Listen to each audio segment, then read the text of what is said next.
This is the OM-system OM-5 Mark II. Let's see if it can do what I want it to do with this photograph that I've got in mind.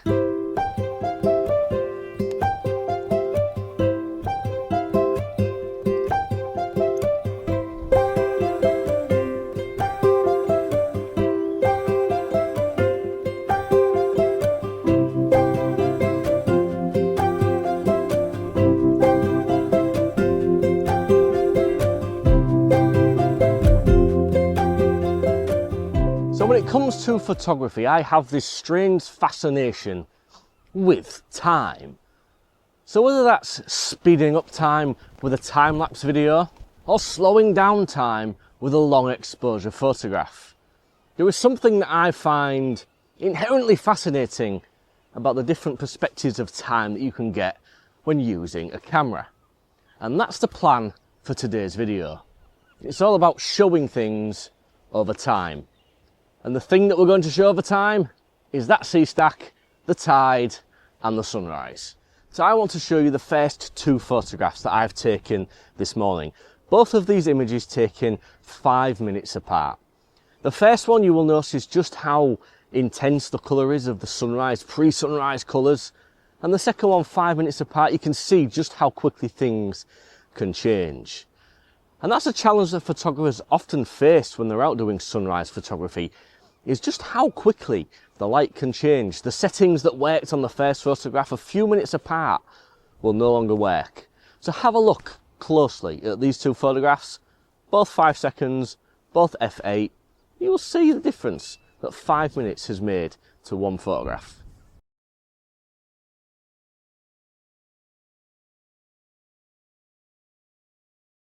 So I'm now 4 photographs into this little experiment of taking a photograph of the same subject every 5 minutes over 1 hour. And so far it's been fascinating to flick through the camera and just see how the light has changed over the past 15 to 20 minutes. And we're only a quarter of the way through this, so this is quite good fun to see. So what's the point of this? Well, as I said at the start of the video, I have a fascination with time when it comes to photography.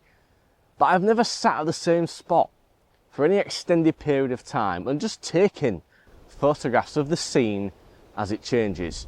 And the final image in this video, I'm hoping, is going to be something quite unique from here, something quite special, and maybe an idea for you to try yourself. But before we do that, let's take a few more photographs. It's 30 seconds away, let's get it done.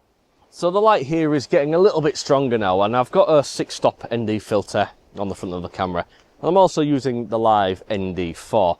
You can see the light is just starting to increase a little bit. So I want to show you something, a really fun little button on this camera. I've heard of it, I've never actually used it. It's the CP button, the Computational Photography button. So if I press and hold that and scroll with this wheel, I can quite easily go to the next ND filter along. And I can then adjust the shutter speed to suit.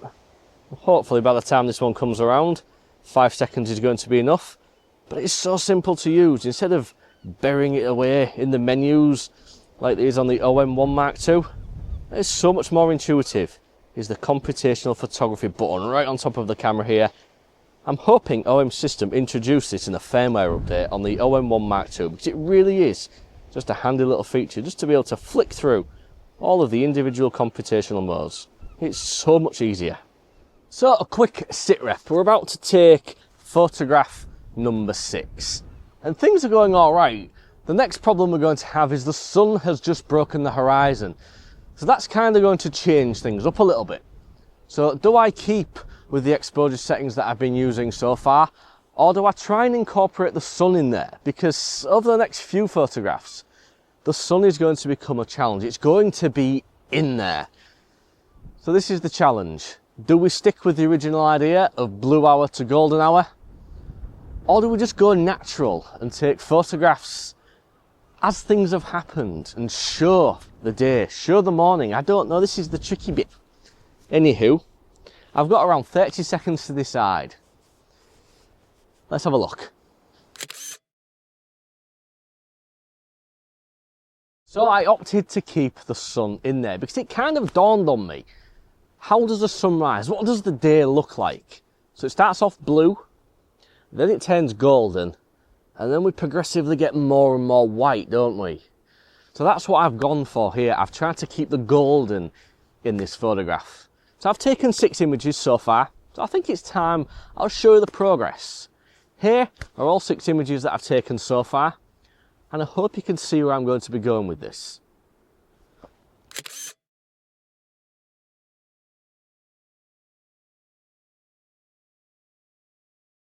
Alright, so for those regular viewers, elephant in the room, yes, the OM-5 Mark II is new to me. And I thought we'd come out and put it through its paces to see if it can keep up with the kind of photography that I enjoy. That's kind of one of the reasons why you pick up a camera, isn't it? Can it do what you want it to do? And so far, yes, it's keeping up much like the OM-1 Mark II does. It has the live ND feature in there, which for me, for long exposure photography, is a fantastic tool, and it really does help things along, especially at times when you don't quite fancy putting big circles on the front of your lens to take long exposures. So far, I'm very impressed with it, and I'm really taken by the CP button. It sounds stupid and it sounds silly, but just a button, to be able to map a button to bring up all of the things that you use the most on the camera, fantastic idea. And like I've already said, I really hope OM-system introduce this to the other cameras in a firmware update, preferably today. So, crack on. Okay, sun, massive problem, right behind where I'm taking photographs.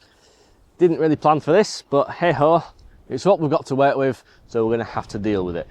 So I'm kind of overexposing by a stop at the previous settings now, so I think it may be time to either throw another ND filter on or start dealing with things with the aperture a little bit more. And I think what we're going to do is we're going to try the aperture first. For some reason, camera's turned itself off. F8, there we go. That's still giving me the 5 seconds that I've been going for. And we're around 10 seconds away from go time, so let's have a look. So 5 seconds, F8, and ISO 200. And at this point, we're really starting to get a silhouette there of the sun.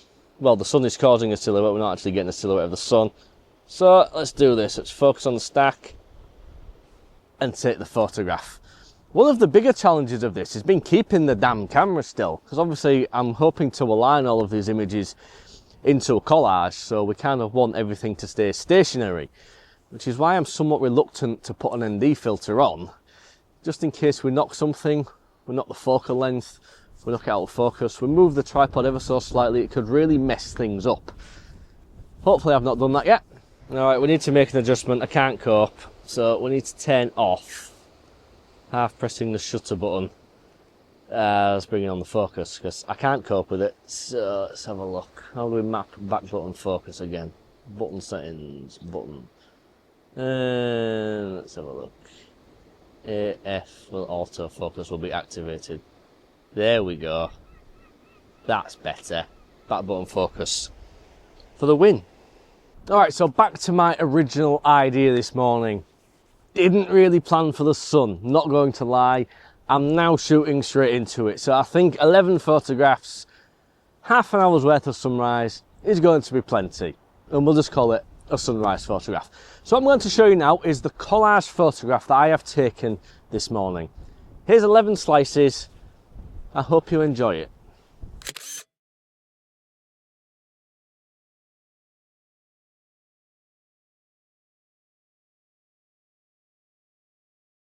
Well, I had an idea, and I don't know how it's turned out. You know more than me at this point. It's weird how that works, isn't it? But we're not done with the OM-5 Mark II just yet. You see, there's some lovely golden hour light just illuminating the side of the lighthouse here. So I think we'll take it off the tripod and just take a few photographs and just see what we think to the camera. So let's have a look. Let's take a photograph of the lighthouse because, well, we stood here. Like I said, there's some really lovely golden hour light on it. A little bit of wispy cloud in the background as well. Not looking too dull. Click. And here we go. So here's a handheld photograph. Let's see how it looks.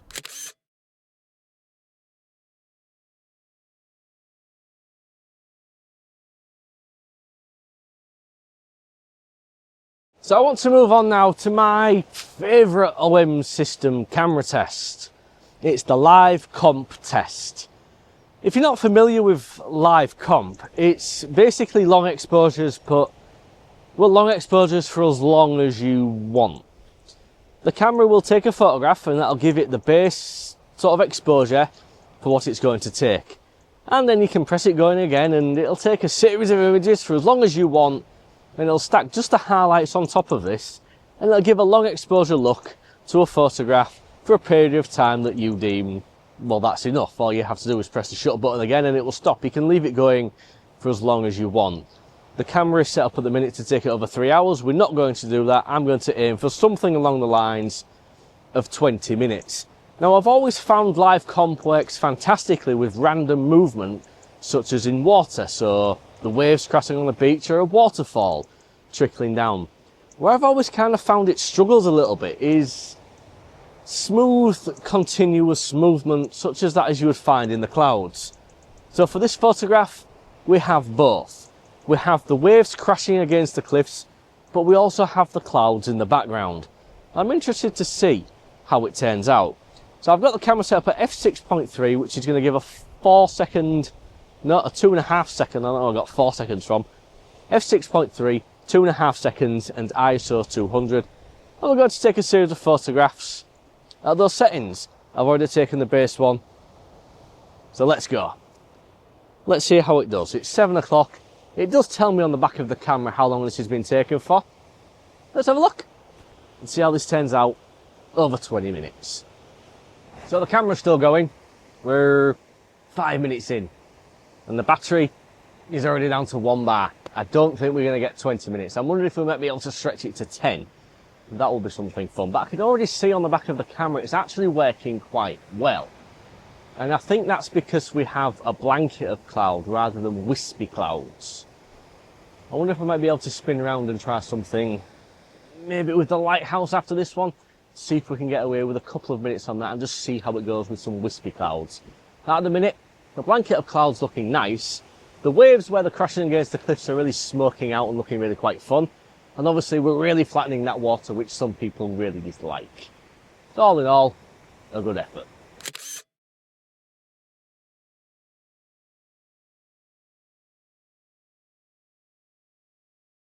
So all in all, that photograph worked out as I expected it to do. I've got the long exposure look that I was looking for.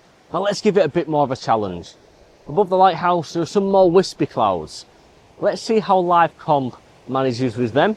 Hopefully the camera hangs on so I can get a 5-minute photograph. Let's go. Okay, so I'm currently 2.5 minutes into this 5-minute exposure.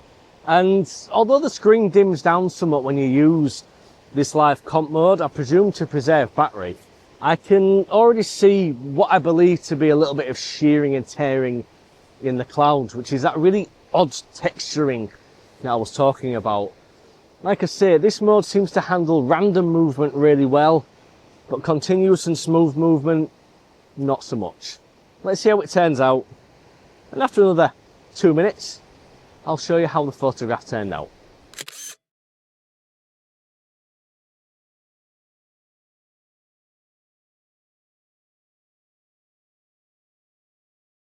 Okay, so was this OM-5 Mark II able to keep up with how I like to shoot this morning? Well, yes, and well, no. So initial findings, long exposures, live ND, it's all in there, and it worked fine, and it worked fine until the sun came up. The downside to this, it only goes up to ND 16, whereas my OM-1 Mark II goes all the way down to ND 128. So you're not going to quite get the strength of them strong ND filters, but it's going to give you an introduction to what you're able to do with it. Handheld photography. I took a couple of photographs, it worked fine. The IBIS in these things are still, in my opinion, second to none. The live composite, it still falls flat, doesn't it? It can't keep up with clouds. Star trails, light trails, and random motion of waves and waterfalls, I imagine it will keep up absolutely spot on with that. But if you've got some white wispy clouds, it's still not quite there. Come on, OM system, work on the algorithm and figure that out. This is a camera that I have a bit of an affinity towards. I had its younger brother, the OM-5 Mark II, and I always liked the form factor of that camera. You can see it has that fun retro styling, and it's something that I always looked out for in a camera. And this again, it doesn't let down in that department. In fact, the thing is so small, I could probably throw a little Zuikyo lens, or Zukyo, or however you pronounce that Japanese word, in my pocket, and you probably wouldn't notice the camera was there. It's so much smaller than the OM-1 Mark II, and that to me is where these micro four thirds cameras need to land. To me, this is a camera aimed at street photography and travel photography. It's not the long exposure tool that I use day in, day out, but this thing, if you're out there doing street photography, or if you're on holiday, it's not going to fail you. So I guess there's only one thing left to do really, which is to put my L bracket back on my OM-1 Mark II. I always put it on this side around, and well, it gets a lot of attention in the comments because people don't like the fact I have it on the grip side. Let me address that one more time. This camera charges via USB-C. I take the images off the camera onto the computer via USB-C. The USB-C port is on that side of the camera. This is a universal L bracket. It has no cutouts. I can flip the screen out, I can use the USB ports. I never take the cards out. I very rarely take the battery out. That is why my L bracket is on the grip side. Plus I have little hands, and it just makes the grip a little chunkier.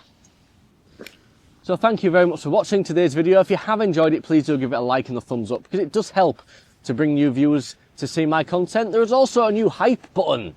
You may be able to press that. You may see it somewhere on the bottom of your screen. Give it a press and it will throw my video onto a little leaderboard, and hopefully more people will see it. If you're new here, you see me for the very first time, you can always hit the subscribe button down below and you'll see more micro four thirds nonsense every single week. Next time, I think we'll do macro. Until then, I'm going to love you and leave you and just say peace and goodbye. Ugh.